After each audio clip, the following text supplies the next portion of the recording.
Good evening, good morning, good afternoon, frequent flyers. Today in the lounge, I have my guest, Stephanie, and she is an amazing woman who has done many different things in her career.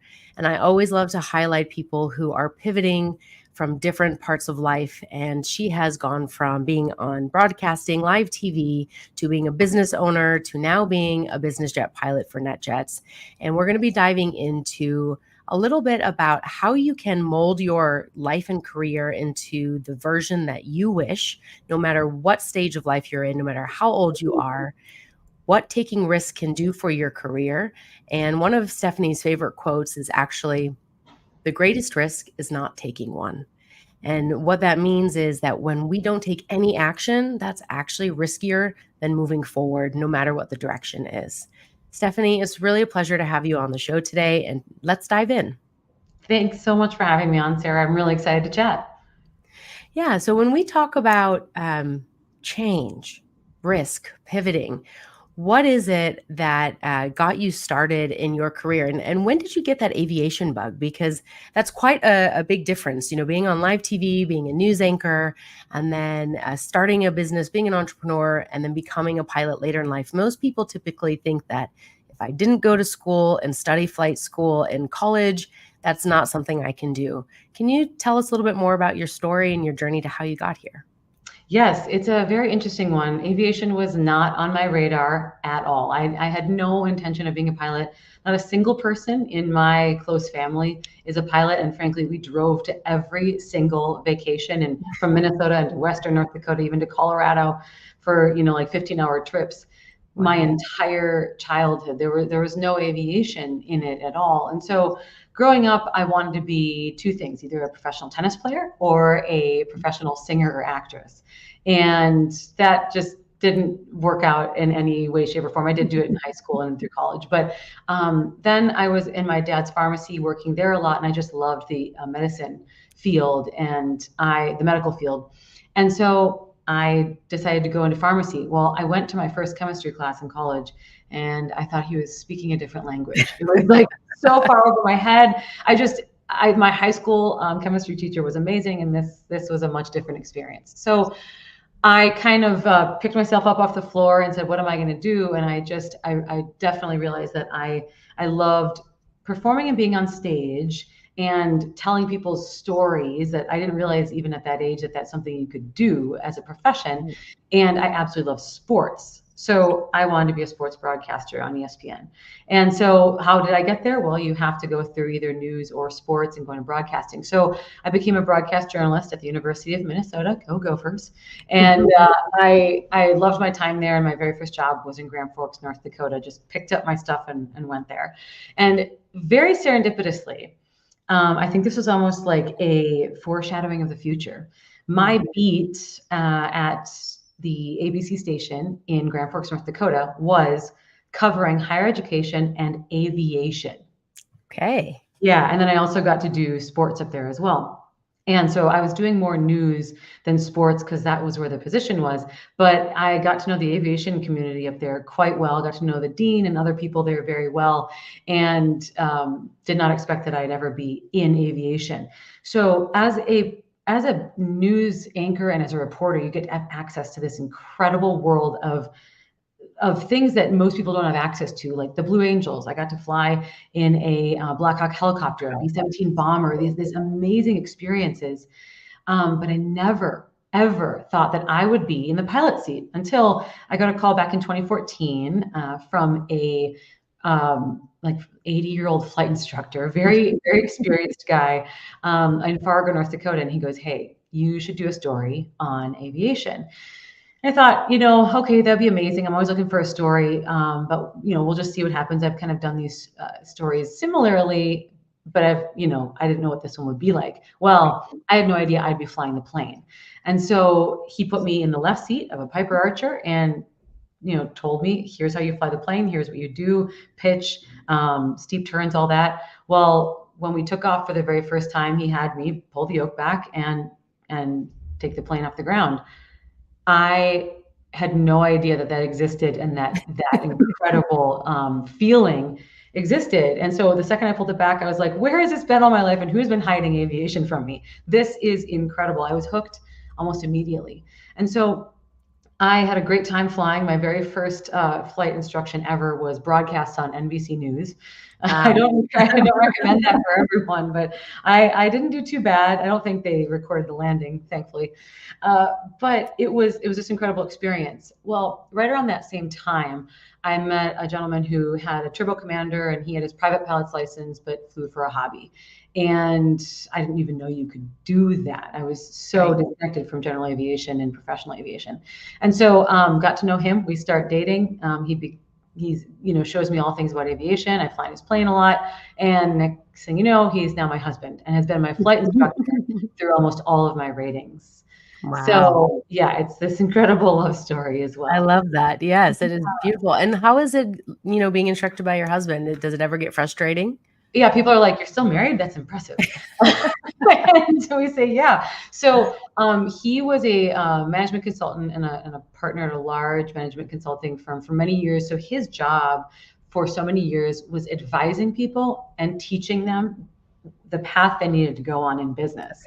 And so he was an incredibly patient, as he needed to be with me, I think, instructor, and really, really kind. And how we made it work was that when we were doing ground school, when we were doing anything aviation related, especially when we were flying the plane, he was not my husband. He was not my partner. He was not any of that. He was my flight instructor. And I was also not his wife or anything. I was his student that he was instructing. So it was like a very professional setting. Also, those buttons that your significant others can push, we tried Yeah. not to do that as much as possible because that's hard. But of course it happened. And at times you're like, I can't fly with you. And I also don't want to see you tonight at home. Right. But it worked out really well. And the best part, I was able to talk aviation all of the time, like over dinner, over breakfast, when we're driving to the airport, or when we're just chatting. It's been an incredible experience. It's gone well beyond my instruction. And as any jet pilot knows, your instruction almost just begins when you get that jet rating, because now it's all about flight planning and weather and emergencies and abnormalities and what you handle and do in those situations. So he's been just the greatest support in all of that. I'm beyond grateful that he's instructed me through so many of my ratings. I love that. That's really awesome. And I know that on Instagram, you guys recently released this video, basically recreating Top Gun, and it's so epic. So everyone needs to go and watch that. Yeah, we were super lucky. One of my dear friends, Zinta, she's a helicopter pilot and a professional model, like amazing I woman. love it. Yeah. She said, "Hey, let's do a fly-in for New Year's Eve." And we said, "Great, let's do it down in Southern California." And so we flew in, and there was this professional photographer, Holly Parker. She is phenomenal. She shoots for the biggest publications in the world for fashion magazines. And she's like, Amazing. "I've got to get video of this. I've got to do this." And she just did a phenomenal job with that. And Yeah. I watch it and I even go, "Wow, those guys are pretty awesome." Yeah. It's super cool. So everyone, it's Jet Girl Stephanie on Instagram. Go and watch it. You're going to be really, really inspired, and it's just a lot of fun. And I think that's really what you're highlighting too, is that you get to have fun in what you do, and that passion is clear when you speak. I love also you mentioned about the roles that you and your husband play, Yeah. because that's a really great way. I mean, pilots have to compartmentalize when they are doing their job. And that's something that doesn't always work well when we do it all the time in our day-to-day life, but being able to play the role that you need to be. There was a speaker I met, and her book is called Delete the Adjective. So it's not using the adjective to define you, but to describe you. And when you can move in and out of the roles that you play, then you're able to bring what you need to the table. And I'm sure you've experienced that when you were a news anchor versus a business owner versus a pilot. Yeah, absolutely. And I think the biggest thing for me that I was really lucky to have, first of all, we have to have a hype person, and that is my husband and my friends, but especially my husband, my partner, my co-pilot, my soulmate. That's amazing, Yeah. because there's a lot of times that I won't see what the brilliance in myself, but he will. Mhm. and he has to show that to me. And I think it's really common, and I see this with executives that I coach, that they won't see their brilliance and their true gifts. I have to bring that out in them. And so Right. with he did an exceptional job with helping me break through my own glass ceiling that I had actually put over myself. So with aviation, like I said, it wasn't something I ever thought I would be able to do, because I counted myself out of anything that was STEM. Because Hmm. I thought, math and science was relatively enjoyable, but I also was like a high school kid who didn't want to be, you're kind of going through the motions, and didn't want to take it necessarily like too seriously. And I don't think I was necessarily always taught it as probably as I needed to be taught it, to learn it and be excited about it. And so when I had teachers that taught me chemistry and other subjects really exciting, I all of a sudden was on fire for that. And so when I had Endra, my husband, teaching me about aviation from a way that I could understand it and a way that made sense to me, I mean, It just changed your world. changed everything. And so I Yeah. think that that's a really critical piece about it too. Yeah, absolutely. I mean, when you can have a teacher, I was at a conference last year and this math teacher was giving this talk, and she brought all of these things and it was very interactive. But it was the most fun hour. I said, if I would have had you as my math teacher in Yeah. school, like I could have probably been doing advanced calculus at a much younger age, or, actually enjoyed doing this. I mean, she made it so fun. And the way that she was able to get us thinking differently, Mhm. I mean, we didn't even feel it, right? There was a term I came across the other day. What was it, like the big fake, but it's basically, you're playing a game but you're really learning how to code Python. Yes, yes. So there's something within what you're doing, but you don't really realize. You think you're just playing a game, you think you're just doing this Yeah, thing, yeah. and then at the end of it you have this new skill. Absolutely. I think it really goes to show that you really can learn anything with the right teaching, and then how to apply yourself. Because now I know how to apply myself and make it interesting and Right. make myself understand it. And I realized I'm actually very good at math. I understand physics and aerodynamics very well. And so that is incredibly empowering, and really goes, as long as we apply ourselves, we can do anything. That whole growth mindset that Carol Dweck talks Yes. immensely about, is that if we really started to apply ourselves, and also know it's not going to be easy at first, like nothing was easy about aviation. It was like drinking through a fire hose with all the topics and going like, what? I don't get this. But once I did, it was much easier.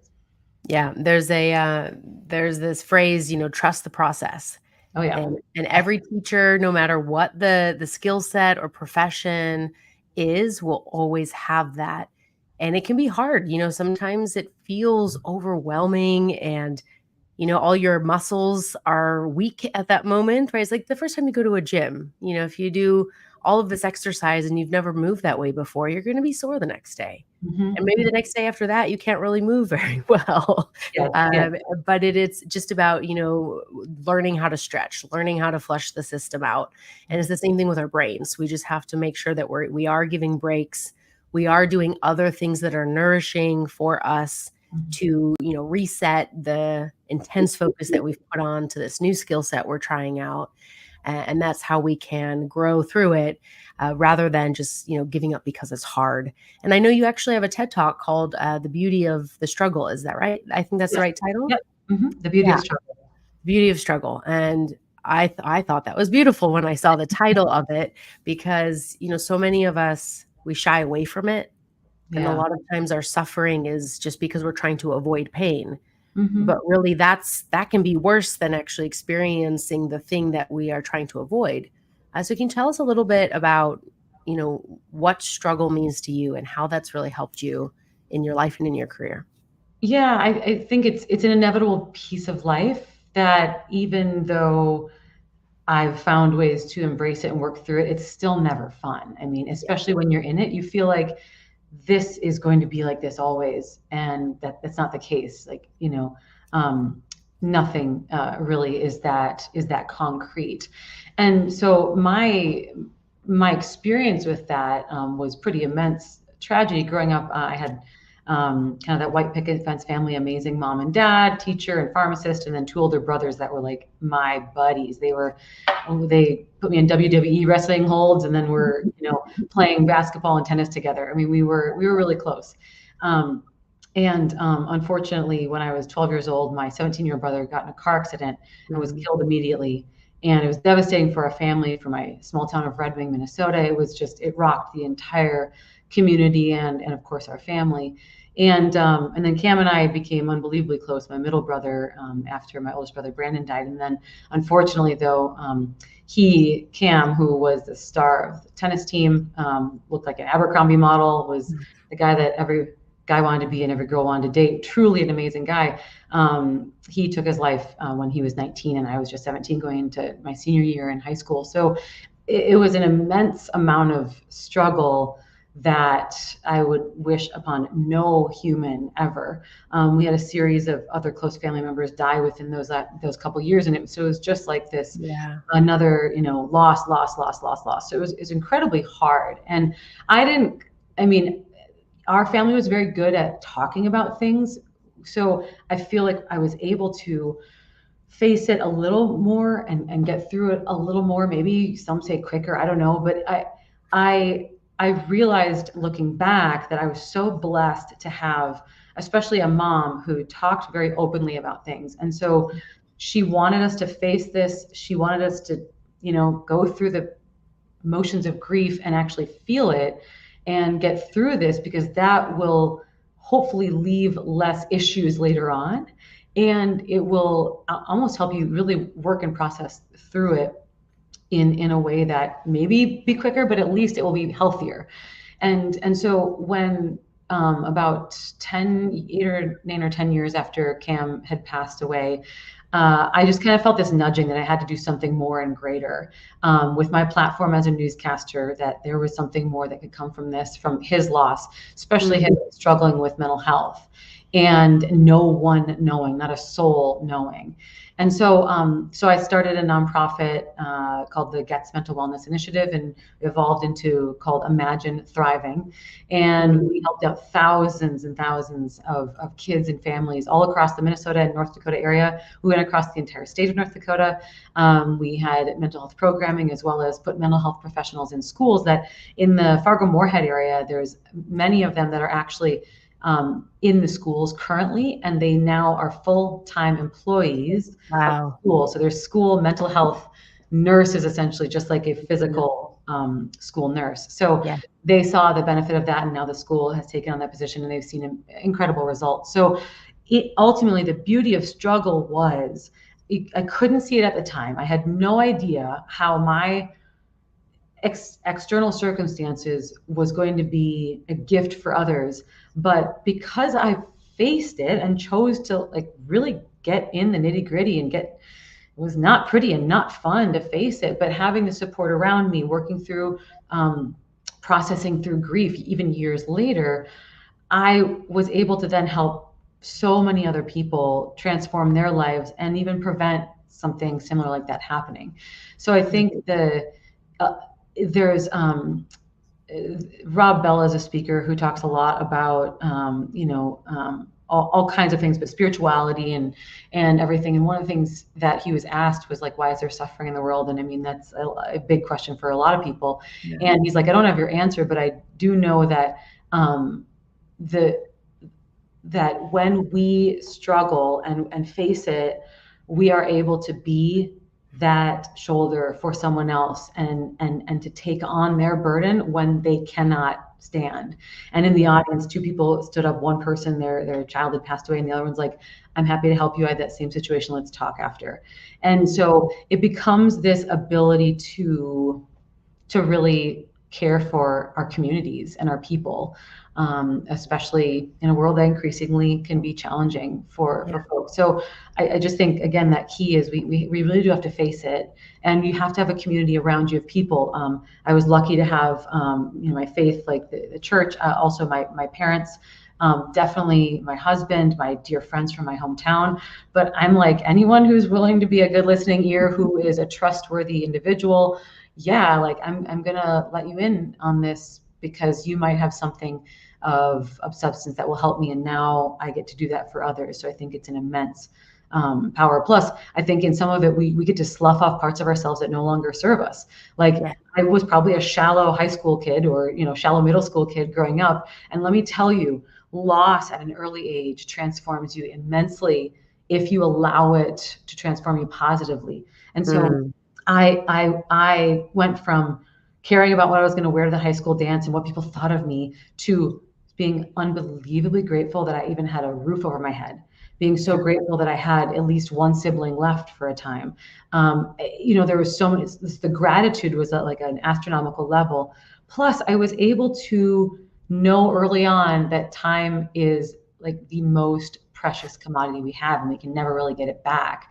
And so Mhm. I've really been my whole life very intentional and purposeful with my time. So as like a ninth grader, I was making sure I got enough time with my parents, just in case, God forbid, they got in a car accident or passed away suddenly, that I would feel like I had enough time with them, or making Yeah. sure that I was also intentional with friends and stuff like that. So that's just something that was a part of me. And, we don't always get it right, but to have that at an early age also makes you feel like I did it the way I wanted to because I Mm. had intentionality from such a young age. Beautiful. Yes, the intentionality piece, too often where these things are part of our everyday, they're glued to our hands, right? And we're with people and then we're on the device. We're not paying attention. And we don't need to wait until something like this happens. But it's a beautiful expression of how we can take something that is terrible and painful and use that to evolve ourselves to become better versions and to show up differently, and then inspire others and also provide that help. I love that you were able to help put these mental health professionals in schools, because I remember going to school, no one talked about emotions or feelings. Like, there was no language for that. There was certainly no one really talking about what anxiety is, right? Your parents can tell you, oh, that's happy, that's sad, that's this, but they can't tell you anxiety because that's an internal feeling that you don't necessarily express. Um, One of the speakers at Leadership a couple weeks ago in Palm Springs, he talked about when he had his plane accident, he had like 14 physiotherapists, physical doctors, and one mental health professional helping him. Wow. He's like, the ratio was just completely off. And he realized that life is lived above the shoulders, not below. And Mm-hmm. so it was really powerful to hear that. Yeah, absolutely. And it's something that when we start to actually say that it's a physical part of our body like anything else, we wouldn't say like, suck it up, you have diabetes, you'll be fine. But we Right. say it about depression or anxiety or other things. And so once we start to treat it like a physical part of our experience, then I think people start to see it differently. Plus, I think we got to do a lot of there's a lot of eradicating the stigma around it that Yeah. is understandable. I mean, it's harder to quantify than like a broken limb or Right. an achy muscle, and so around that, when people are kind of reticent to go get help from a counselor or therapist or something, I say, how many coaches over the years do you think elite athletes like Tiger Woods and Michael Jordan have had? And Right. do you think they still have them? They have more even as they get better. Olympic athletes have like a whole team around them for Right. years.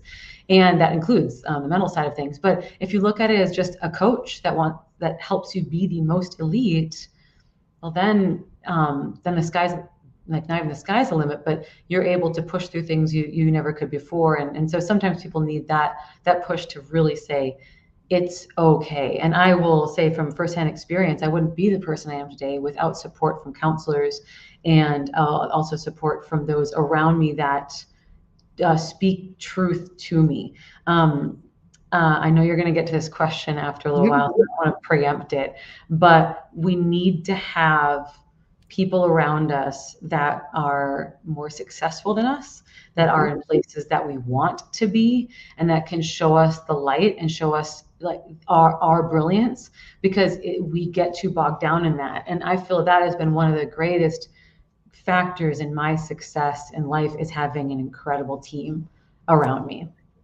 Yes, absolutely. And that the people around you being able to speak truth to you is so important, and also being able to be informed, right? So I'm the same. I've seen therapists before, counselors, worked with coaches, and it makes the difference because they are able to see what you can't, and they can also guide you in a way that is supportive, and not tied to an outcome because they're objective, right? And I think that's also a really important thing. And speaking about, I love the analogy you just used. You wouldn't say, "Oh, you have diabetes, just get over it, you'll be fine," because it sounds ridiculous when you say it. Yeah. It's the same for the mind. And there's a lot of fascinating research that's now coming out. Dr. Ellen Langer is the first woman to receive tenure in psychology at Harvard. And she's been in this career field for 45 years, and she's marked so many different groundbreaking studies. And a lot of them are all about the illusion of control, mindful aging, stress, our decision making, our health. And she's really challenging this paradigm of the mind body dualism that we have, and talking about some of the results of these studies. So, for anyone wanting to dive in, you can definitely do that. But I think too often we're afraid, especially in aviation, to talk about mental health. Yes. Because there's been a stigma, but we don't want pilots, especially, but anybody, hiding these things. You mentioned no one knew that your brother was at this point. My stepfather also committed suicide, and it came as a huge shock, right? And so most of the time you don't know until it already happens. And also talking about it, having that someone like you come on the show and giving that story, sharing that with us, that's very permissive for others to know that it's okay. There's no shame in the fact that we didn't know. But we need to have these conversations so that they don't continue to happen, so that we can begin to bridge the gap, open the door, and make it more safe for everybody involved.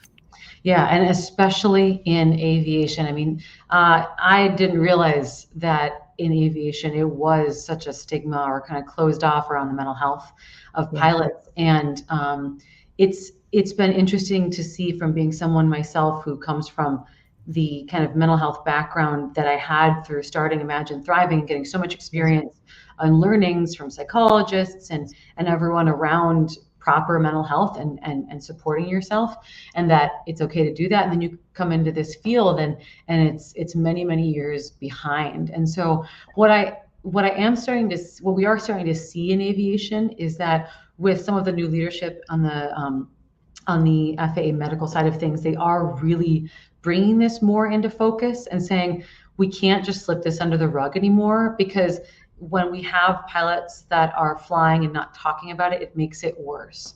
Right. And so how can we meet them where they're at, where they can still fly because they're safe to fly, but if they're going through a divorce, or if they're going through challenges at work, or if they're just stressed in general, let's support them versus chastise them and put a scarlet letter on them. So I think that there is a lot of work being done. There's certainly more that can be done, and I look forward to seeing where it will go in the future. But I think it's people speaking up about it and saying, let's find ways to find common ground to support pilots and the whole aviation community, whether it's mechanics, FBO staff, everyone, because the job is stressful, hands down.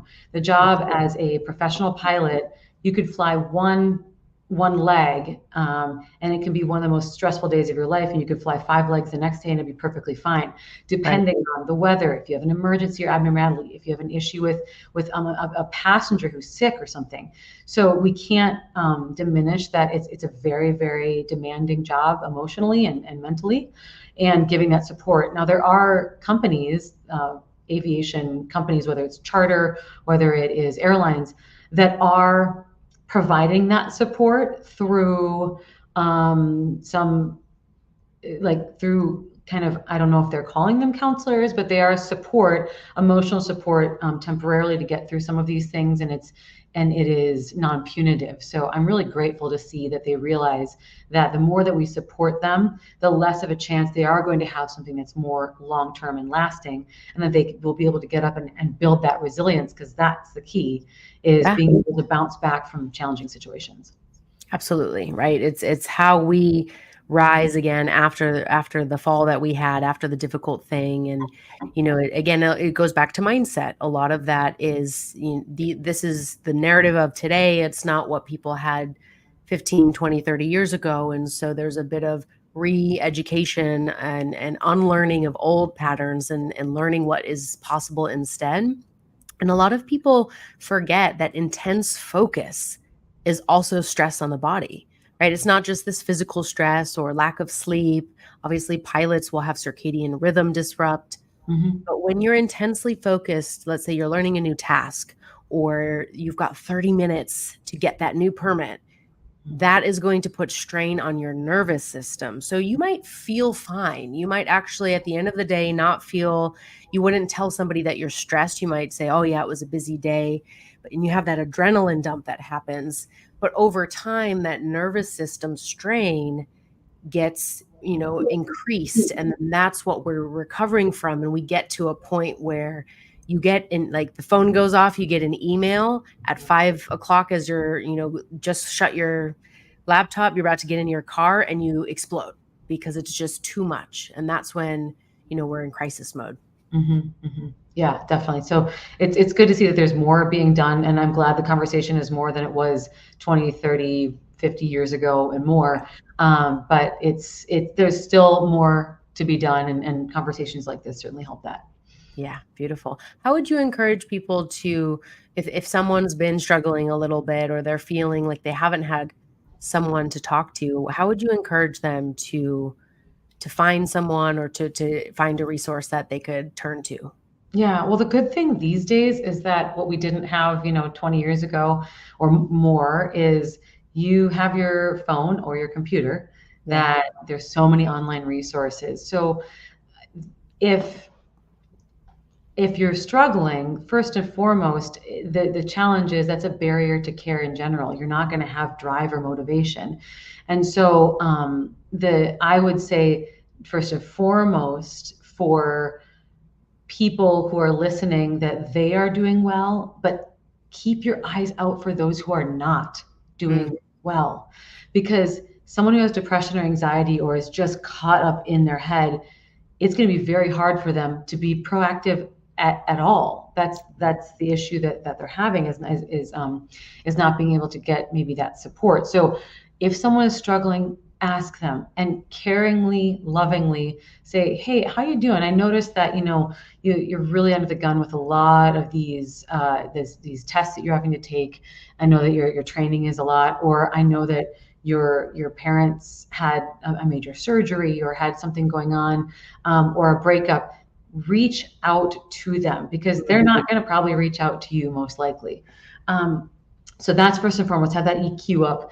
The other thing is, for those who are struggling and are like, hey, I do want to reach out to someone, there's really great apps that are for online virtual doctors, telemedicine, that are psychologists or psychiatrists. And there's so many of them out there right now. You can Google it, and there is a ton of them, online platforms that will hook you up with a psychologist or counselor, that same day or that same week. And so that can feel a little bit, it's kind of disarming, because you're sitting across from them, Right. On video, and it's a little bit easier than maybe sometimes talking to your friends or family. The other thing is, though, if you don't want to do that, find a dear friend or someone that you can open up to. 99% of the time, if you have a dear friend, they're hopefully a good person and caring in your life, that if you go to them with something, they are going to help you. And also realize, though, if they're not very good at it and have their own issues going on, do not take it personally. So they're like, people's traumas essentially play out in the way they respond. And so we should never take anything personally, which is way easier said than done. Right. But people are just walking around, a lot of people who haven't addressed some of their trauma or issues, they're just walking around having these kind of trauma responses, and we have no idea. We think it's us, but it's not. It's actually just they've not dealt with some stuff. So if they aren't there to help you, I would try to go to another person, go to another person, go to another person. So it's kind of that twofold piece of Mm. looking out for people who are struggling, and take that extra time, and then reach out, whether it is telemedicine or to a dear friend or a colleague, because sometimes that feels a little less intimidating as well, because they're not in your family circle and there isn't that baggage and all that stuff with family. So that can be another resource as well. Beautiful. Yes. And I think another thing that's a low barrier to entry also is you can practice journaling, right? Whether you voice note to yourself or write.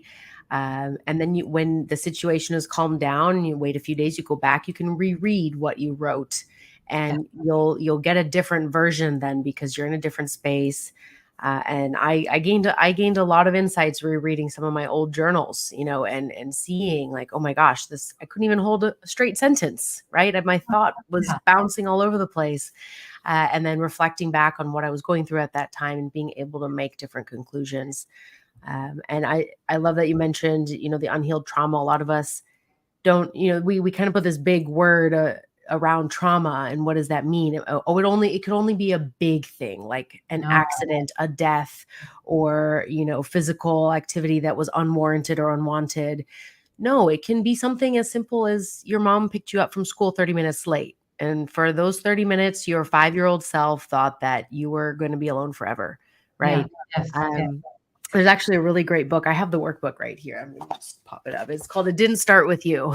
Oh, yeah. It's a really great book. And the workbook just has journaling questions. So you can go back and you can reflect on them.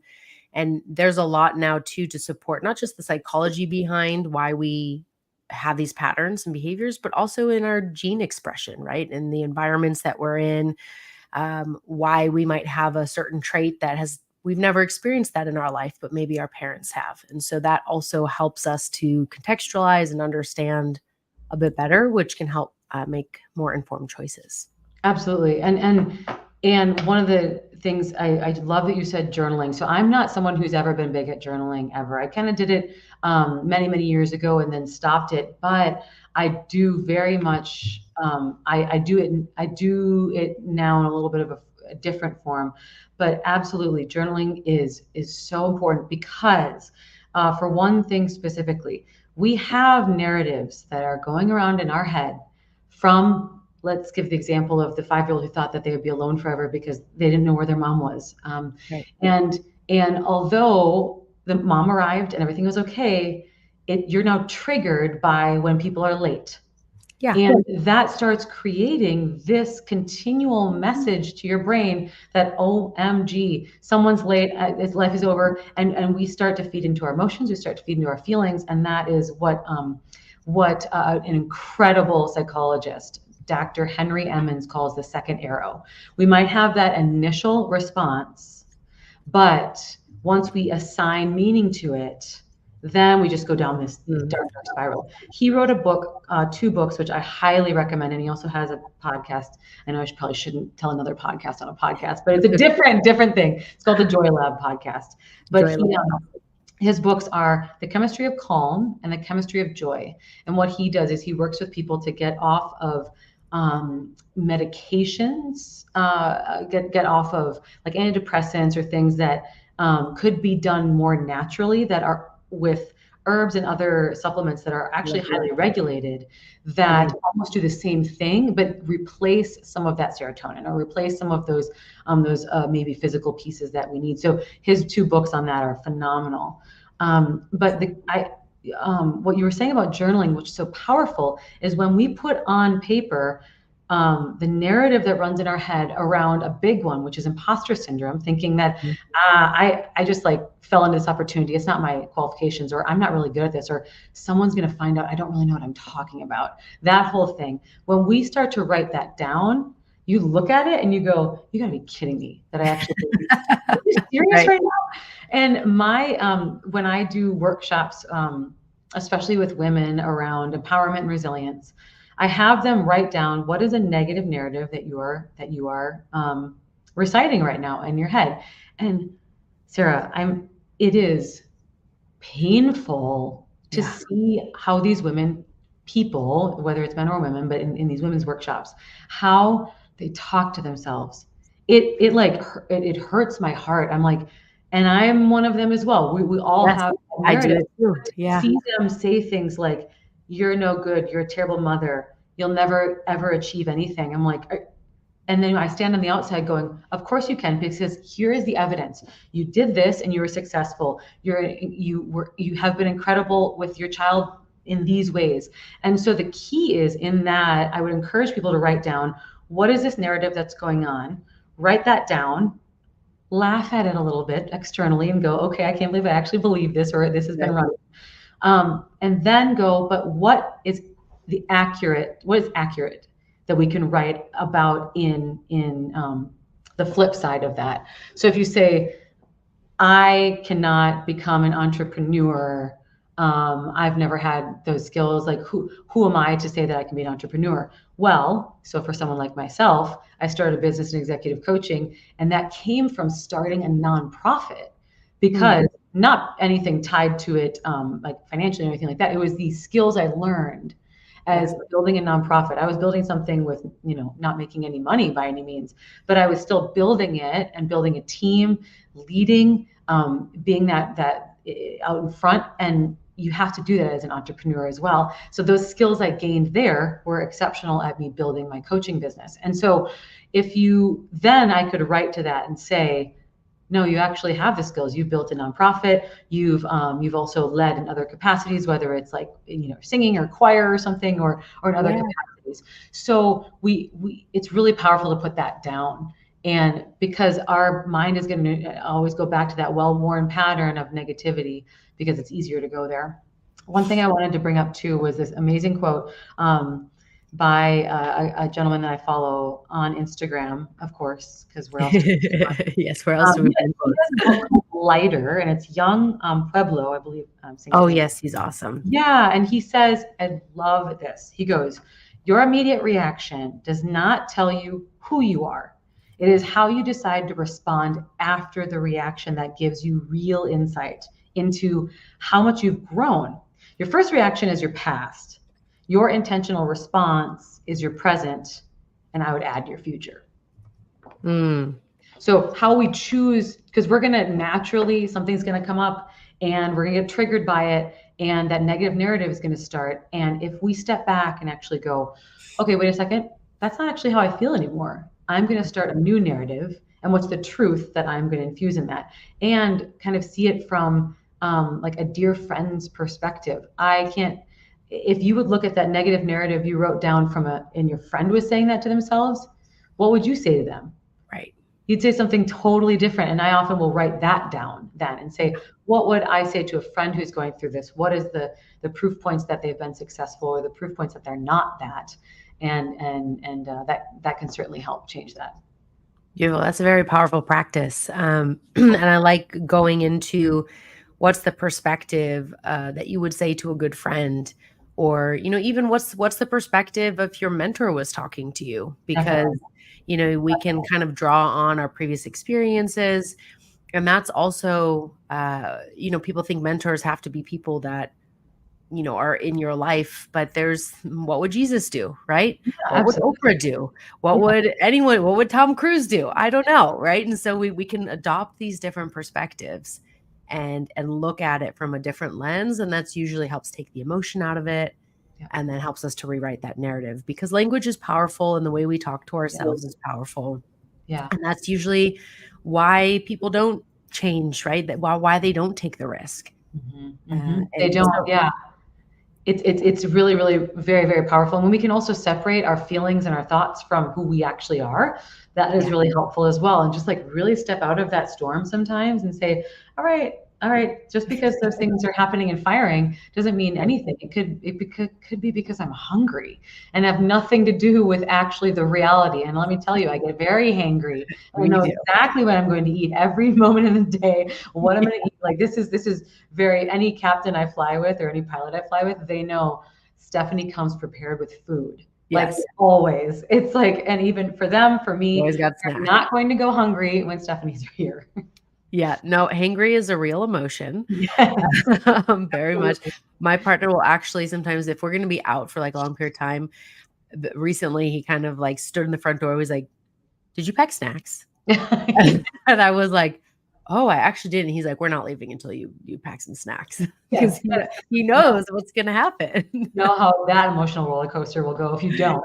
Yes, absolutely. And emotions, I heard this phrase in a workshop once. Emotions are just energy in motion. Emotion. That's very good. Yeah, And yeah. that really helped me to, especially this was at a time in my life when I was not very connected to my feelings. I was very disassociated, would just, turn to food or TV, alcohol, other numbing behaviors. And, you want to let that energy move through you, like the weather, like the wind, right? You can't hold the wind Yeah, and like make it stay in one spot. And so just by letting it move through, you can watch it like passing clouds, and that's what allows it to dissipate. But when we try to hold it, then that's when it gets stagnant. And just like water, blood moving in the body, if there's anything that's stagnant or stuck, that's where we get disease. That's where we Mhm. get the muck that starts to grow. And Definitely. so just allowing it to pass through, even though it might feel intense, is going to help you navigate the storm. It really is just like weather, right? The storms do not last forever. No, a very good quote is just, it's all temporary.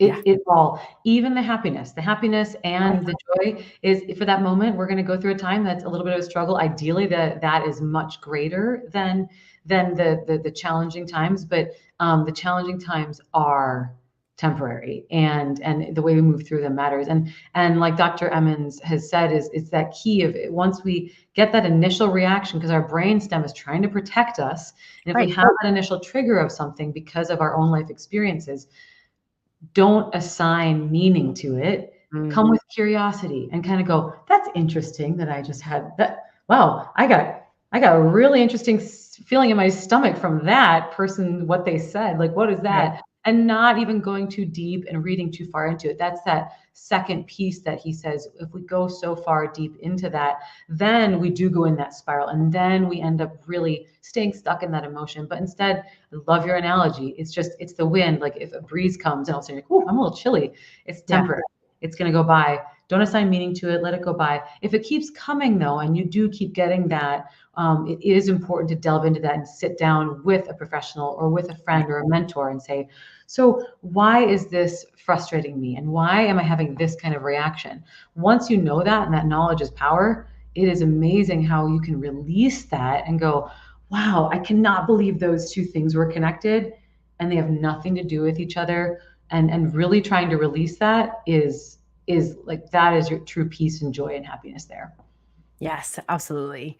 I love the curiosity. I can see from your background being a news anchor and reporting and doing these newscasts, you really have to be curious, right? You have to ask questions. You don't want to be making assumptions about people, and you have to report in a very objective way. And that's a skill set we can all benefit from, applying that curiosity towards ourselves. How would we be if we were going to report this to somebody else and not have it, skewed one way or another? That might be a fun experiment for people to try. Yes. And, if you were going to tell this as facts and Yeah. report on the facts to a wide group of people, rather than telling a story that like leans this way or leans in this Yeah. direction, Yep. right? We know that happens. That might be a great way for people to frame how their thoughts are coming in, and then looking back at them. Definitely. That objective look is especially very characteristic of mindfulness and meditation, of just kind of stepping out of it. Yeah. And so, yeah, the more you can step out of it and see it from that mentor perspective or someone who is cheering you on, you definitely start to have a different perspective. That around self-talk, one of my husband is so good at this. He is like, just has immense amount of confidence, but it doesn't go anywhere near cocky. Yeah. There's a big difference between someone being There is. incredibly self-assured and then you're just like, wow, no one wants to be around you because Yeah. you totally think you are God's gift to the earth. But and so but when we balance that and we realize we come from a humble perspective, but also like this humble like love in our own skills, experiences, and brilliance, it's really an amazing thing. And he said when he first started out at the management consulting firm that he started at, they were having to consult some of the top Fortune 10 companies in the world on these big business initiatives and strategies. And he's like, I'm this, 26-year-old. What do I know? So Yeah. his conversation with himself was, okay, so I am not really probably experienced and qualified. Yeah, I got an MBA, went to college, but do I have the life experience? I don't know. Should I actually be in this room? This is really very experienced people with knowledge well beyond me. And he struggled then for a little while with that and realized that that's not serving him anymore. And so instead, he framed it and changed it to anytime that thought would come up, he would insert it with, they are so lucky that I am here. And they're so lucky that I come with my personal perspectives, that I also come with my expertise and the backing of this large management consulting firm. And the key is, at first, you're not going to feel or believe any of it. You're going to be like, that's a load of, yeah, you know what? So, but it is that, put it on until you start to really, it's that, I guess, fake it till you make it, but more so I think it is, start reciting it, try it on for size until you start really believing it, because you have to, just like a muscle, like you were saying, you've got to exercise it and work it out. You do have to keep that positive narrative and like accurate narrative going, and replace that to really truly excel. And I will say, the self-assuredness that he has, and other people that have that really accurate narrative, is something to behold. And they're limitless. They really are. Yeah. And that's really how you become a better version of yourself. I mean, it is actually proven. A lot of people have the wrong order of operations. They think that I will change my belief and then I will do things differently. Yeah. When actually you need to do things differently to then change your belief, because you have to experience the result of the different action. Yeah. And so most of us are trying to willfully put our mind into a new place, but there's no evidence to support the new belief necessarily from our experience, right? Yes, okay, I can read it in a book, but does that apply to me, right? We always have that thought in the back of our head.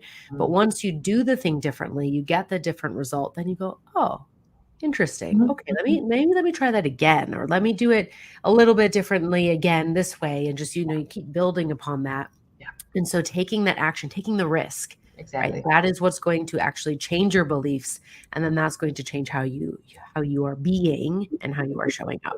Yeah, you got it spot on, Sarah. Action truly begets success. It just, the more that you can prove that you can do something, even little tiny wins, means that you can really do anything. And so that, after I went from broadcaster to, I was liking my life there, but wasn't loving it as much anymore. And it was really becoming, there's this chapter's closing. I don't know what I'm going to do. I had no idea.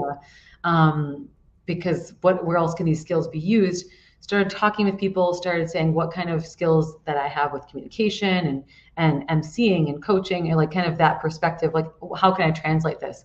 And it really went into, all right, I'm going to coach people how to be the best version of themselves, but then also around communication and media training. And that was incredibly scary. It was unbelievably scary to just go, all right, I have to just quit my job, leave my job, and then the next day I have to all of a sudden be a business owner with no income coming in. How am I supposed to do this? So I built a reserve of money over that amount of time to live off of. But it was what I found in those little like entrepreneurship, is that the little wins end up being evidence that like you can take that next step and that next step and that next step, and next thing you know, you're at the top of the staircase. And so it was little things like when people I was reaching out to said, gosh, yeah, we'd love to have a communication programming. Let me talk to our team and we'll get back to you, going, okay, the marketplace needs this. Great. How can I build this out? Who can I reach out to more? That's a win. Even though for a while there didn't have any clients. And then now building and having unbelievable success with some of the largest companies in the world with products that 90% of the population uses every day. I feel incredibly lucky to have built that. So I think when people are saying, I can't do it, it's too big. Well, you're not going to, figuratively eat the elephant in one bite. I was just going to say that. Right? Yeah. You've got to take it little by little. And so have the North Star, or have that lighthouse out there telling you this is the goal, but you're going to have to swim to get there. You're going to have to take those little bits and movement to get there. And it's not going to be linear. Oh my gosh, it's not going to be linear. No. It's going to be left and right and up and down. But if the trajectory, like the stock market, keeps going up and to the right, those little dips, it's no big deal. Right. Because you're continuing to go up. So I think as you even going back to journaling, just write down those wins, even tiny little wins. Yes. Celebrate the wins. Yeah, absolutely. Are just evidence. And then after a while, it's just part of you. And you're like, you walk into a room going, of course, I am supposed to be here. They want me here. They're so lucky that I'm here to share my gifts and pour into people positively and make them better versions of themselves, or pour into this company, make it a better version, solve this problem, whatever that is. That ultimately is what just becomes a part of you after some time. Yes, beautiful. Yeah, no, celebrating the wins, no matter how small. I mean, I've had clients in the past where it's, let's celebrate we didn't hit snooze today. Right? Let's celebrate you drank water. Like, it doesn't have to be this big thing that we're celebrating. It's celebrating that you did what you said you were going to do, right? Honoring that commitment to yourself. And when we do that, we're also training our brains to look for more of those things, right? We can express more gratitude. And then, like you said, you become that version, and it just becomes part of your identity. It does. It does. It's amazing. It's amazing the transformation that comes. Yes, absolutely. When you talked about the skill set from broadcasting with communication and how that transferred into becoming an entrepreneur, I know that would have also transferred over into becoming a pilot. Can you talk a little bit more about how that skill set has really served you in your current career? Yeah. So one of the things that was two things that were probably top of the list of skill sets that transferred from broadcast to entrepreneurship to being a pilot is compartmentalization and resourcefulness by far. So as a pilot, you're up there, you could be at 45,000 feet. You could be single pilot operations up there in a jet, and you have to know and be resourceful enough and have the ability and the presence of mind and the calmness in a very challenging situation, potentially, to get the airplane down, to do the next best right thing. And you also have to compartmentalize, like if you have someone, a coworker that came at you and was saying something nasty to you about you, or confronted you, or you had a bad relationship with them, or you have issues at home, you have to be able to compartmentalize that you're in the present and the now, and you need to fly from point A to point B. And guess what's more important?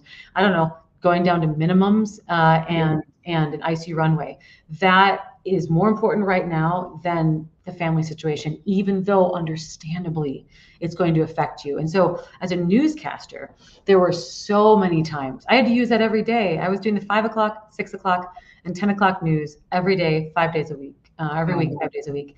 And sometimes I'd fill in for the 5:30 and the 6:30. So I'd be, on all of the time. And did I have things that would happen in my life and circumstances that were not enjoyable? Of course. There were things with friends, family, coworkers.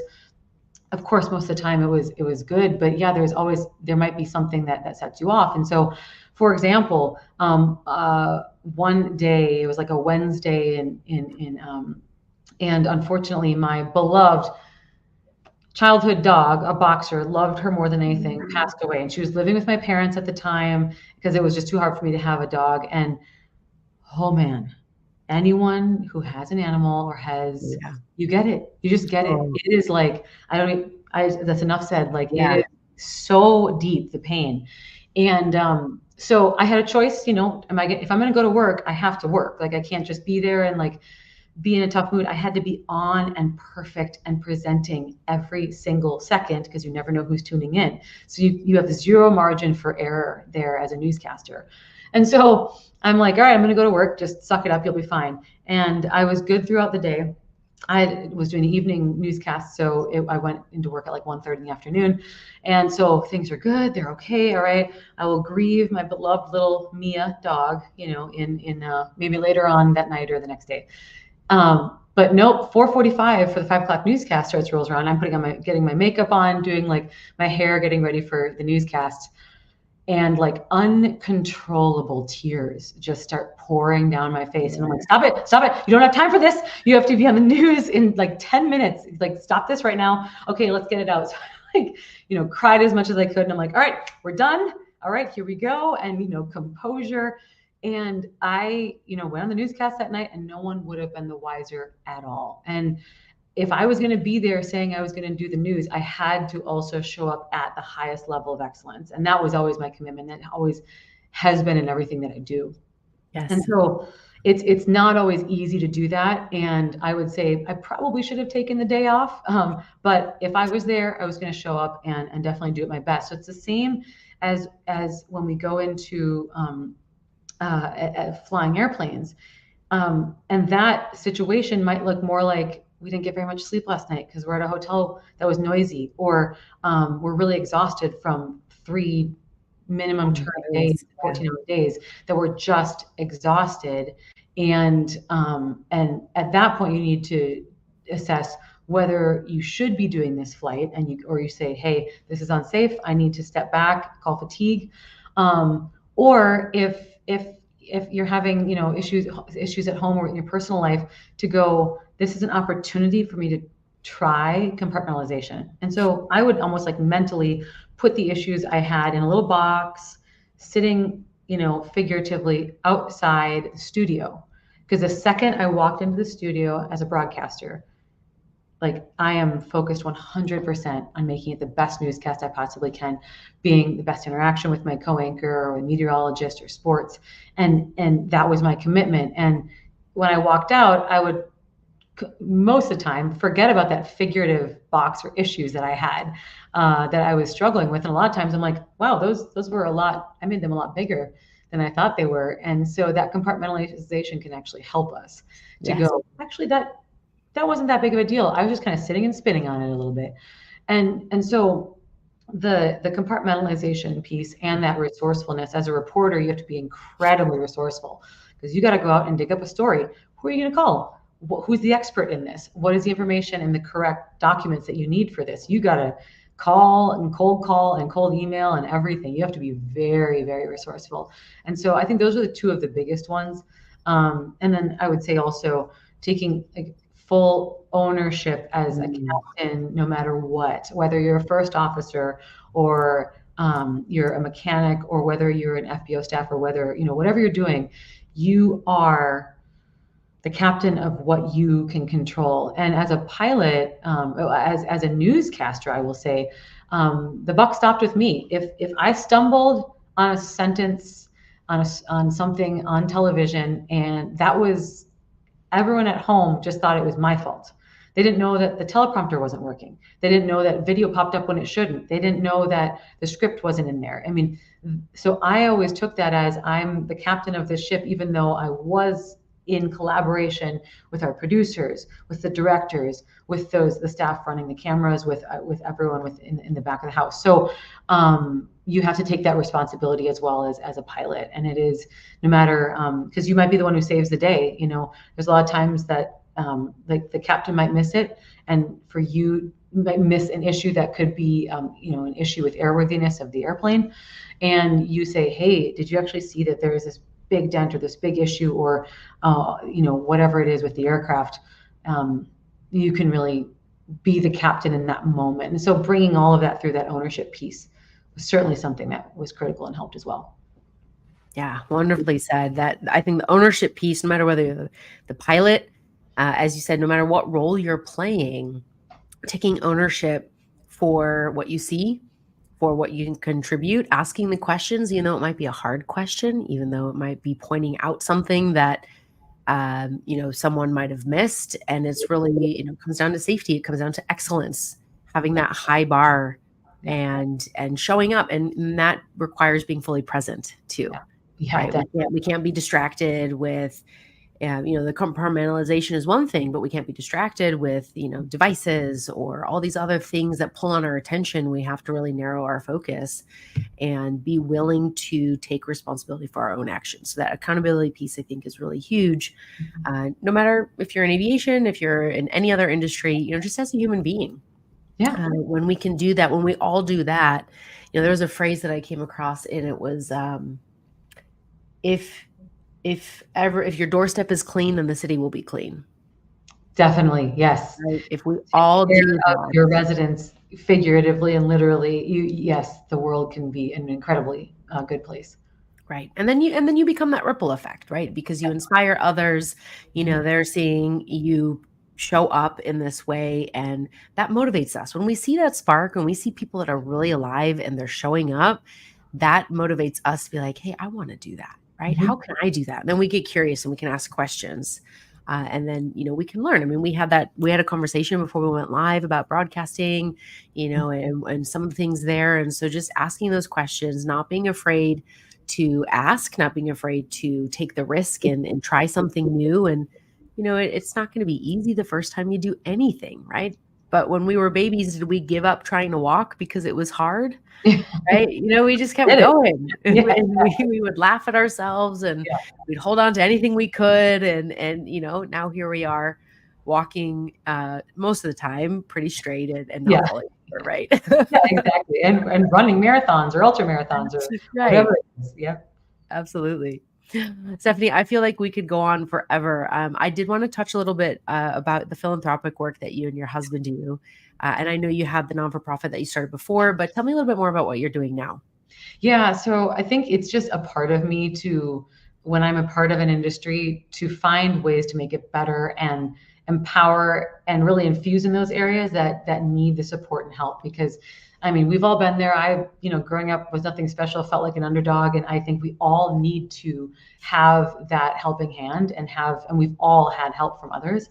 It's impossible to get anywhere without that. So Right. my husband is equally as philanthropic, and so as we got into aviation, I really had no idea the disparity difference between the genders and ethnicities within aviation. And so, as many might know, it's predominantly dominated by male Caucasian, so it's about 93%, and then about 6% is female. And then as we go into other ethnicities, Black, African American, Latino, Asian, you name it, it's in these like 3 and 4 and 5%. It's very low that make up the population of pilots. And there are so many exceptional organizations doing so many exceptional things that we thought we need to support them and empower them. And we were very fortunate to have the resources and access and vision to do that. And so, for example, every year my husband and I give out multiple multi-engine commercial rating scholarships, and that's a pretty significant scholarship that can be anywhere from $5,000, $6,000+. And we love giving out that scholarship because that's the scholarship, then the gateway, I should say, to the big jobs. Mm. If you're going to fly for the airlines, you have to have a multi-engine rating. If you're going to fly charter, generally you have to have a multi-engine rating unless you're flying, single engine turboprop and or other single engines. But the vast majority of the jobs, you have to have that rating. And at that point, a lot of students are really at the end of their rope when it comes to financials, because they've gone through about 5, 6, 8 ratings maybe, but about like several ratings before then. And they're like, how am I going to have money for something like this? So we donate scholarships like that to the National Gay Pilots Association, OBAP, Organization of Black Aerospace Professionals, FAST, Female Aviators Sticking Together, Women in Aviation, and then Sisters of the Skies, that focuses on African American and Black female aviators. And so that's just the beginning. There's so many others as well, but we've done scholarships like that. We also we really, really love the Luke Weathers School, flight school down in Olive Branch outside of Memphis, Tennessee. That's OBAP's flight school. And we had a significant contribution of one of our airplanes to them. So they now have a little Piper Cherokee that I trained and got all my single engine ratings in. And now they have that because that was, we knew they needed another airplane, and that is not easy to come by.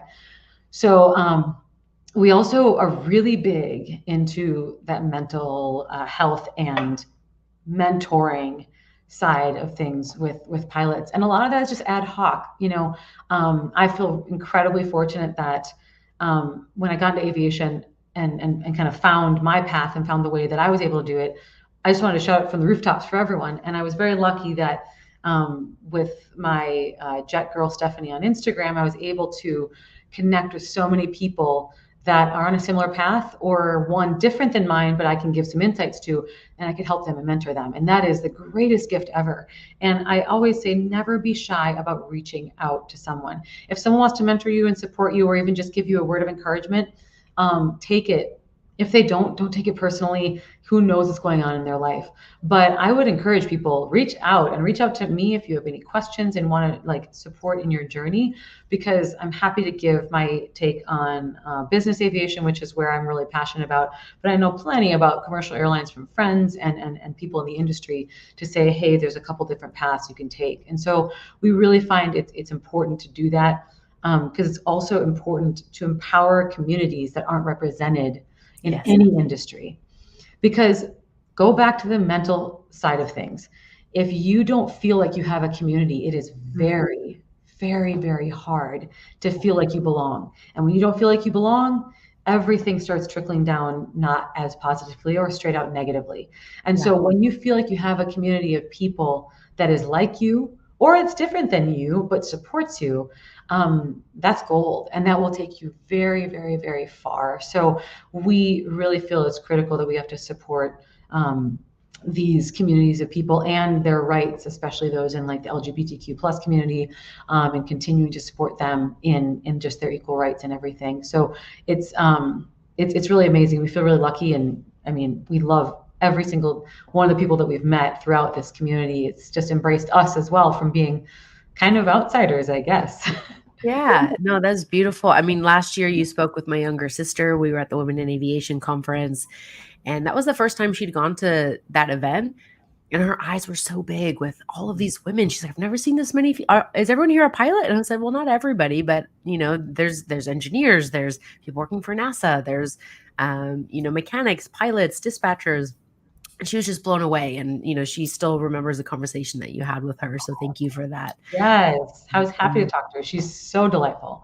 Yeah, and it's those moments, those small moments, like you said, even if it's just an encouraging word. Sometimes it's the one sentence thing, or almost the kind of throwaway line. You're giving your time and energy, but to you it was just like this little comment you made, but to someone else that could change their entire world and also help them on this trajectory of taking the risk of trying the new thing, having the courage to step forward into the unknown.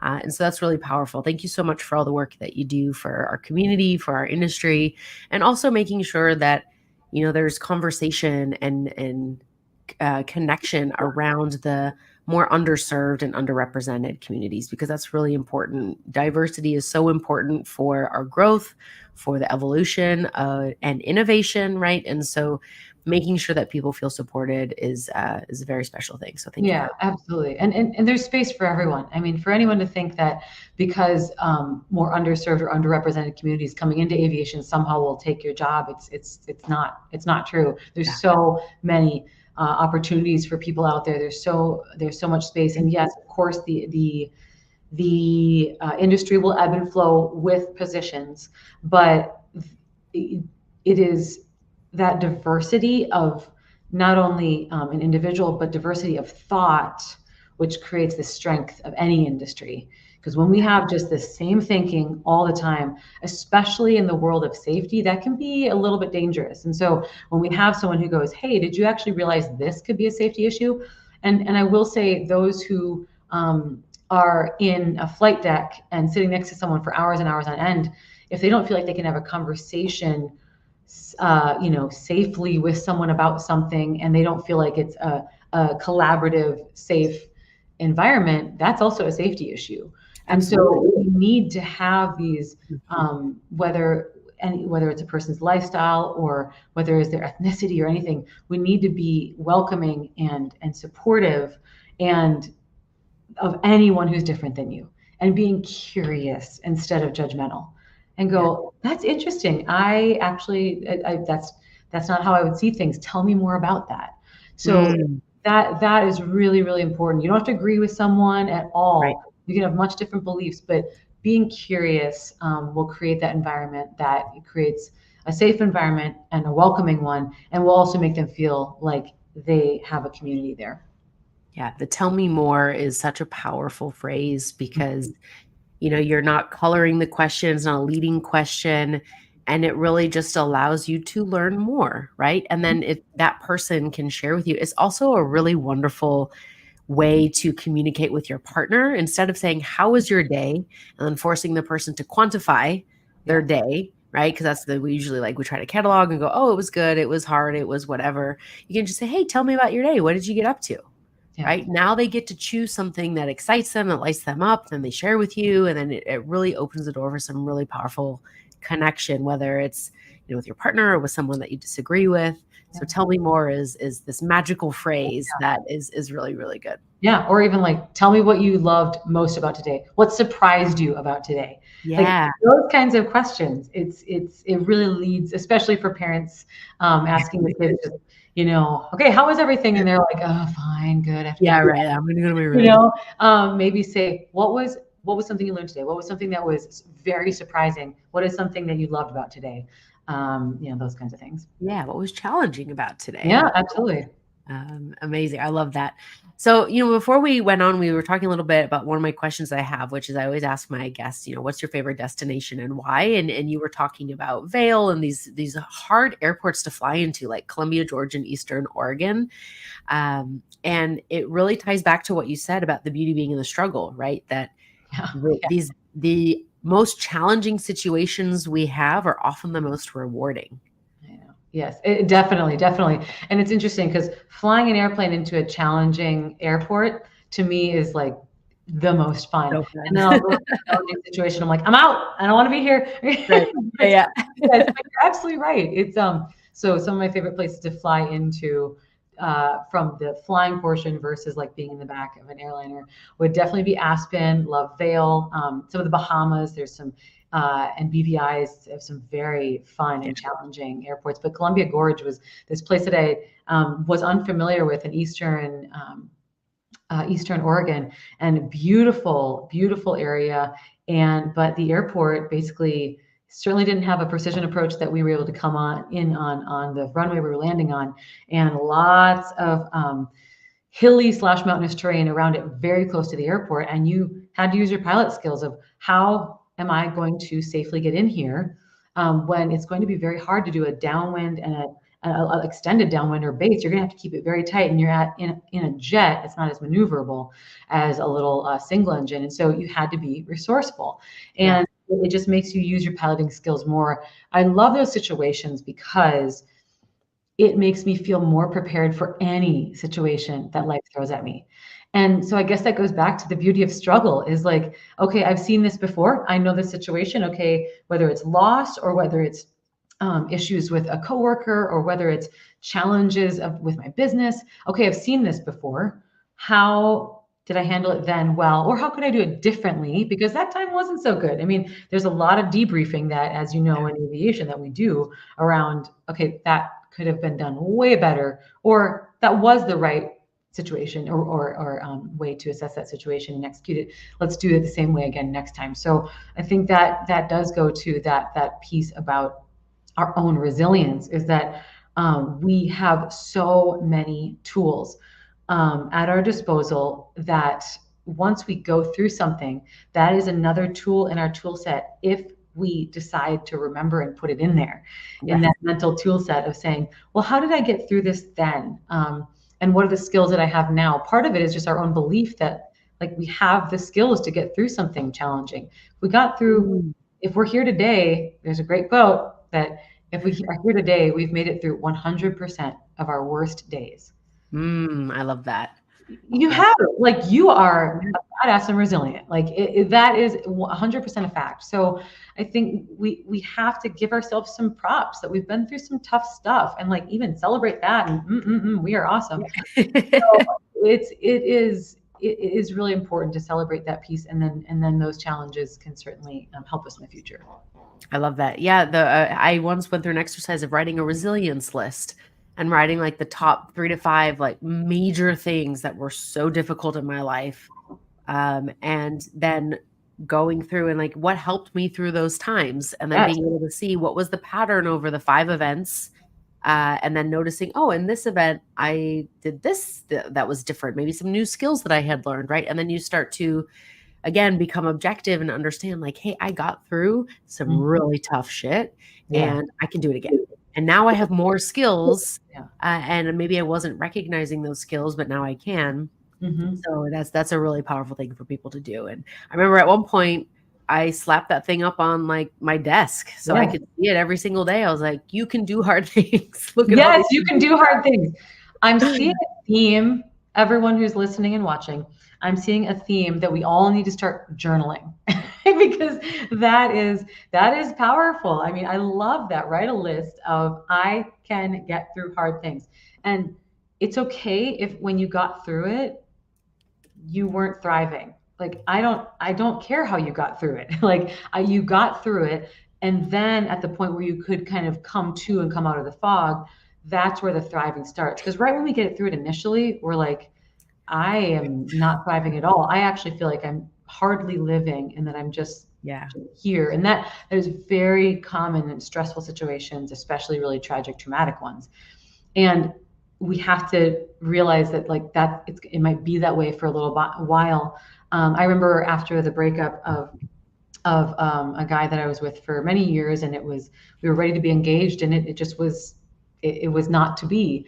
That was utterly devastating, and almost like as devastating as a loss of a Yeah. loved one, because it was a loss of a future, a partner, everything. And it was Right. unbelievably debilitating. And I remember giving myself grace actually through that time. Mm. I'm very impressed with myself that I gave myself that grace because I have kind of high standards. So I was surprised I was doing that. But I was like, I'm going to give myself, we were together for like 2.5 years. I'm going to give myself, as they say, a timeline, just like a gentle, like pencil in timeline of say, give myself a good 5 or 6 months to kind of feel this and to not feel 100% and still feel that like loss, not wallow in it, but know that it will take some time. And I remember going through that and kind of looking up after that and going, I'm so glad I gave myself that time because I just needed that. I Mm. needed that to get through the challenge. I needed that to get through and not be judgmental, like, okay, pick yourself up. What are you doing? Like, suck it Right. up. And so I think that's really important that we can be okay to say we're going to feel this for a while still living and like having moments of thriving throughout the day. It's not and or. It's not either or. It is and Yes. we can be this beautiful. As a counselor told me that I will always take with me. You are an ampersand. You are an and symbol. You Yes. can be crying in the morning and be like so joyful 10 minutes later and feel gratitude while still grieving. Like Yes. that is grief. And when we hold them both together, that is the beauty of struggle is that we can get through this to know that it is okay to feel absolute deep loss while feeling joy and vice versa. And we can walk through that together. I love that. You are an ampersand. I'm going to write that down and Yes. put that on my, because I love the yes and philosophy, Oh, it comes from improv. And I love to say that yeah. when opportunities come my way, and I put them through my filter and then, yes, and, but I like this. You are an ampersand. I'm going to You put that are. down. Yep. Write that Use down. it. Again, journaling. People, everyone needs to start journaling. Yes. No, honestly, it is such a profound thing. And it could just be as simple as writing quotes down to begin with, Yes. things that you listen to a podcast and there's some little nuggets in there and you want to write it down. That makes it there's studies that show when we write things down, it comes into our brain and our memory differently and we have a connection to it. And so when we do that for ourselves and our thought process, we connect better to ourselves, which ultimately enhances everything that we experience. Absolutely. My form of journaling is most often in saving like powerful things I see on Instagram or online. So like Yeah. that save feature, oh my gosh, that is Oh, used so much in my phone or screenshot yep. albums of like powerful, inspiring content. And I go back to it. I mean, it because you're not going to remember it, especially in those times of Right. struggle. And that's another thing just physiologically of when we go into a place of stress, when something stresses us out and the cortisol starts going, it's trying to shut down everything else but the critical things that we need to either think about or function in our body. And so when we get that kind of tunnel vision, and they'll talk about that as pilots, if you're going through a very stressful situation in flight, you'll have tunnel vision. And the same thing goes when we have a stressful situation. And so having those pieces of empowerment and those tools, even those mantras, having just those one word phrases that we can lift ourselves up, those become the great training that can really save us in those moments. Not necessarily, I mean, it doesn't have to be in a really stressful situation in flight. It can just be in a stressful everyday situation, because our body's going to shut down and be like, nope, we're freaking out. Don't care about anything else. This is the most important thing. And fear, fear, fear, fear, fear, fear, fear. And then, but your mind goes, hey, we got this. We can handle this. We've actually done this before. In fact, on page 35 back in June 19th, we were able to handle this. So yeah, it's really powerful to do all that. Amazing. I love that. Yes, I love that save feature too. I've got my different categories. And then if I'm feeling a certain kind of way, or if I want to feel a certain kind of way, then I can go in and look at these things. I have one that's just for journaling prompts, actually. You guys want to start journaling? This is the theme of this podcast. Go to Pinterest, go to Instagram, just put that in the thing. You're going to get all sorts of prompts. Talk to ChatGPT. It'll give you prompts too. Absolutely. All right. Absolutely.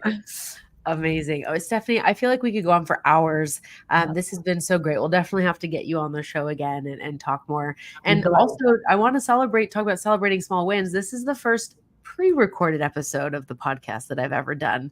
We didn't get the chance to schedule the live with the schedules, but we were able to. I tried something new. I took the risk, right? I did, and I'm learning a new skill. And so, thank you for helping me do that. Absolutely. I mean, this live broadcaster would have been happy to go on live, but I have to fly an airplane that day, so that wouldn't have been too easy. I suppose I could have done it from the air, but I don't think my employer would have liked that. No, probably not. It's it may not look good if they're like, wait a second, isn't Stephanie flying on this right now? Like, hold on. Exactly. No. So, Stephanie, what would you say your superpower is? This was an interesting one, because I feel like I've been very blessed to have so many facets and talents and everything that I've developed over time. And there's so many passions that it's like, what would it be? But it's an interesting one that my superpower, I believe, is being able to see past a facade, past the front, past the surface, and seeing things that other people don't, whether that is in a situation or whether that is in a person. I've been very lucky that has served me incredibly well as a coach, because even though I do executive coaching to help with their communication and presentations, or a keynote, or leading a team, or delivering a great media interview, it ends up being a therapy session a lot of times. And yes, it always does. And what happens is they have an issue. Let's say that they're like, no, they talk really, really, really fast, and they always have something to say, and there's no space at all in there. And then we dig deeper, because I know there's something deeper. And I'm like, well, tell me why you don't like quiet.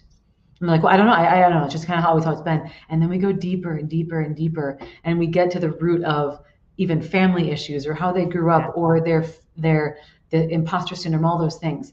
And that, I feel like, is the greatest gift, even outside of a coaching session, because I've learned that over the years, as going through plenty of struggles myself, and going through really traumatic situations like the loss of family members, where I know what it's like to be walking around in the world and feeling like you are the only person who's hurting. And that one person that, like, sitting across from you, that doesn't judge you for being completely despondent or just like out of it, or doesn't judge you for snapping at them, but instead is like, I know you're probably going through something. Just want to tell you you're amazing, or you're loved. I mean, that was able to be developed over the years of my own struggles. And the challenges I faced growing up. So I think that superpower to see beyond and support people is like, I think it's a fun gift, and I love using it, and I've definitely honed it over the years. So anyone who has these a little bit more nebulous kind of gifts that they're not really sure how to identify, just keep trying it out, and it becomes a superpower, and it becomes a very trained superpower. Yes, I love that. Yeah, it's a practice, right, with everything. And yes, we sometimes have natural abilities, but the more we focus on it, the more we put attention, we can really make it our superpower. We can often make something that seems kind of ordinary in the beginning, and just kind of like, huh, okay, that kind of worked, right? Yeah. But when we put some attention there, that can really develop and really become something that we can Mhm. use to not only benefit ourselves, but to benefit other people. Absolutely. Yeah. When you talked a little bit earlier, you mentioned, surrounding yourself with other people, different types of people, different perspectives is super important. So how do you do that with your personal board of directors? Yeah, this is something that I had actually done, uh, have been introduced to several years ago, right when I started starting my business. And I naturally was doing this, and then now very intentionally doing this is there are people on my board of directors, which is essentially people that get to make, they get input on the decisions that I make in my life. And those people are all more successful than me in certain areas that I want to be successful at. Mm. The theme Yeah. overall is that if you want to be successful, be in a room where you are not the most successful person. As the good old T Swift has said, if you are the smartest person in the room, you are in the wrong room if you want to succeed. Mhm. Now, if you're the smartest person in the room, teach. But if you're the smartest person in the room, that's not your people that will per se elevate you up to be better. And so I surround myself with people who have been very successful in areas either that I'm not or that I want to be. And so one of which, who is like the chairman of the board and runs the board with humility, is definitely my husband. I mean, I cannot tell you how much experience I've gained from his brilliance and patience and jovialness every day and happiness.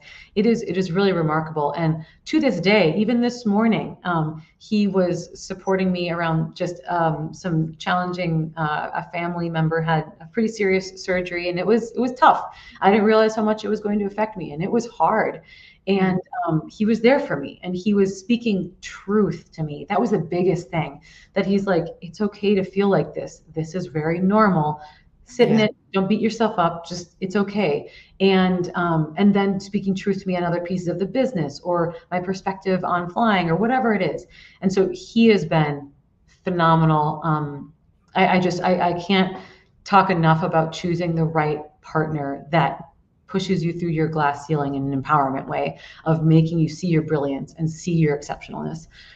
The other people, though, I mean, even I definitely keep my parents on there. I love them and adore them, and I don't let them make as many decisions as they used to have to. I really cherish how they always pick me up from in a faith perspective. Just also from you need that family, and if you Mm. are lucky enough to have a really good relationship with your immediate family, please keep them in your life and do everything you can to foster that because you never know when they'll be gone, which is Yeah. what I had experienced. And so that's one. And then the others are there's people that kind of pop on and off. I mean, there are as I got into entrepreneurship, there were some entrepreneurs that I popped on for a minute. And then as I got into aviation and really knew nothing about it, there were definitely people in the business aviation sector or commercial airlines that were huge help for me. So there's like this rotating seat, and now there's like 100 people that casually come on and off Yes. every once in a while because I want to have greatness around me because I love achieving that. Yep. The last I will say is I also never want to lose where I came from. I'm so Mm. blessed to have gotten to grow up in, I think, one of the best small towns, at least, for me, growing up in Red Wing, Minnesota, with some of the best people, salt of the earth, and specifically how lucky that I got like the best friend group I could have ever imagined in my really close friends that we played tennis together. We were just like besties all through, and we're still really close today. I That's feel awesome. so lucky that I have friends that we go to like trips in Napa Valley together with my childhood friends, hang out with them, get to see them as much as I can. But let me tell you, do I lean on them? Absolutely, especially in the times of loss, because they know it and they know what my family went through. And so, Mm. most recently when there was a surgery of a very close family member, they were like glommed onto me. Text messages, phone calls. How are you? We're praying for you. We're thinking, we're making sure we're supporting you from afar. All of that, and that kind of community is like you can't buy that. You can't. No. It's so beautiful. So I make sure to also have that to always keep me grounded, always keep me humble, and always keep me appreciative. And I feel very lucky that we've all grown together. Mm. all have different successes, and none of them are chastising someone else for being more successful in a different area. They're just celebrating that win. And that Beautiful. does not always happen with childhood friends. And I feel so darn lucky to have that. So I would encourage, people to be really selective of their board, of their close people. You can have extended further out, but really protect those people that are serving you. If they are not serving you from a perspective of, if they're no longer helping and supporting you in your life, they don't actually deserve to be there anymore. You don't have to have them in there just because they've been in your life for 20 years. Now, they can get second and third chances, and there are conversations that need to be brought up if they are not, like, if they're no longer serving that, and maybe they just go the fringes. But I'm very, very particular about the people that I keep close, because I want it to be the highest level of happiness and excellence and just goodness. And it's the company you keep. Yes, absolutely. And very well said, because a lot of times people are not making reviews of their board, right? No. It might have been the board from 5 years ago or 10 years ago, 20 years ago, and that may no longer be what you need and what's going to serve you best. So making sure that you're regularly, reflecting and making sure that those people still need to be at the table with you. And if not, that's okay too, right? And we go through seasons and phases. Like you said, you have this little rotating group depending on where you're at, what your focus is. Yeah. I know you sing as well, so you're going to have people in that realm, and then Absolutely. maybe Oh man. in other periods of time, right? Yes. So yeah, that's beautiful. It's nice to see that there can be so many different ways that this can be looked at. And so thank you for sharing. Definitely. I mean, it's so critical to have that. I love that you say that. Assess your board of directors. Assess the people every little while, because you sometimes you're there to serve them. You are there to pour into them, that they need you for a time. And there have been many seasons of my life where I have been there because someone needed what I had, and it was not. And I got filled up in the process, but it wasn't like, okay, how are you going to help me and make my life better? It's not about that. It's knowing when at some point also someone is toxic, or someone is not helping you progress, or someone keeps you down. That's where we really need to assess, okay, I don't need to have this person in my life anymore. And it might be complicated, and it's not easy you don't have to extricate them by any means, but they don't have to be your board of directors and your dream team anymore. They can be on the fringes. Yes, absolutely. There's different containers that we can have for these different people and different relationships. The boundaries are more amorphous. It's not like this hard line in the sand, and that's the way it's always going to be. You get to be able to rewrite the narrative. You do. It's your life. It's your story. Absolutely. All right. My final question that I love to sign off with is, we've had aliens come to Earth, and the first human they meet is you. And so, Stephanie, what do they get about humanity when they meet you? Well, lots of sparkles and nice, fun clothing fashion. I mean, hello, I love that. Obviously. But beyond that superficial exterior, it is. I really have found this over the years, and it is helping people discover and achieve their brilliance.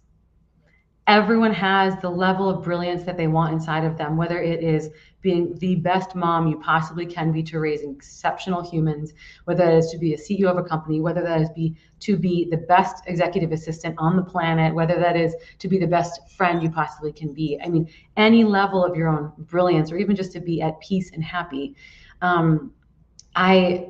I love helping people break through areas that are getting them stuck. And then you see this like massive trajectory after that. And so I had no idea that was something that I would be doing in my life. But what was interesting is throughout my entire life, I've always stepped into opportunities that came in front of me that really, to me, in my gut and my core and my intuition, felt like this aligns with who I am, my overall energy with it, for sure. And so if a door closed and there was like another one a little bit down the hallway that was just like peeking open, that's like, come on. I naturally had this, okay, I'm just going to try this out. Let's just try. Like, the worst I can do is try. Let's see what happens. And then that opened into these massive incredible, never would I have ever imagined doing sorts of things, doors. And so I think that that piece around encouraging people to take that step, knowing what's the worst that can happen. Like you can, whether it's leave your job for another one or starting your own business, guess what? I bet you could probably go work for someone again. There's going to be plenty of jobs out Yeah. there. In a good job market, there'll be plenty of jobs. You can always go back to that. And or other reasons that like help people go push beyond the fear. Mostly because I want them to have the joy that comes with like living your authentic life, living what you were meant to do on this earth. When we have skills and desires that really match what we are doing and what we're feeling and like that inner burning desire in us, it's not placed in there to be like, oh no, you can never have that. And like, oh, that's just going to be a hobby. Potentially it could be a hobby that brings you a lot of joy. But we have these burning desires inside of us because they're like God given. You're supposed to use those skills and talents for the world, actually. And so I try to help people move past that and really embrace that, even with their current obligations, because that's not easy. That's not easy at all. To say like, I can't, I have family that can't move. I have this certain situation or that. And sometimes there are, but I think that that's the greatest gift they can ever have is to like live their true brilliance. And that's their happiness, fulfillment. No matter what money they're getting, it ends up being their greatest fulfillment and purpose. Beautiful. So what I'm hearing is they would see the possibilities that they couldn't see before, and they would experience this overwhelming sense of encouragement and joy that and possibility that the human race has also Yeah. by meeting you. Yeah. Yes, definitely, definitely. And hopefully the world would be a whole lot better place and a lot sparklier place. Yes, and a lot sparkly. I forgot the sparkles, but definitely they would see the sparkle. Yes, actually, and figuratively Yeah. and literally. Right. Yeah. The sparkle in the eye for sure. I mean, that's what happens when we come alive, right? When we are in our authentic truth, when we're doing things that light us up, and then that's magnetic, and then that draws other people in. And that's what also can bring those opportunities to our doorstep without us even having to try very hard. Yeah, So absolutely right. Yep, you got it. beautiful. Thank you, Stephanie. This has been amazing. If people would like to reach out to you, I know Instagram is Jet Set Stephanie. Where else can they connect with you? Yes. So it is Jet Girl Stephanie, but you can probably just look up. That's fine. So Jet Girl Stephanie, or look up Stephanie Goetz.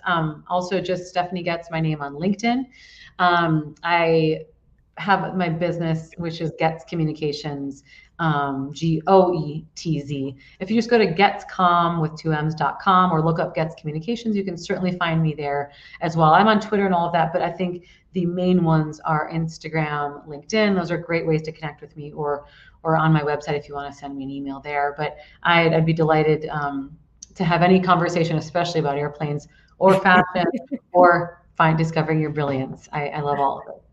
Beautiful. Well, I will make sure all of those links are in the show notes for everybody so that they can have an easy way to connect with you on those platforms. And again, thank you, Stephanie. This has been so fun. Absolutely, Sarah. Thank you for starting this podcast and sharing this incredible world every week with people. So we all thank you as well. And thank you for having me on. Thank you very much. We'll see you soon. Sounds good.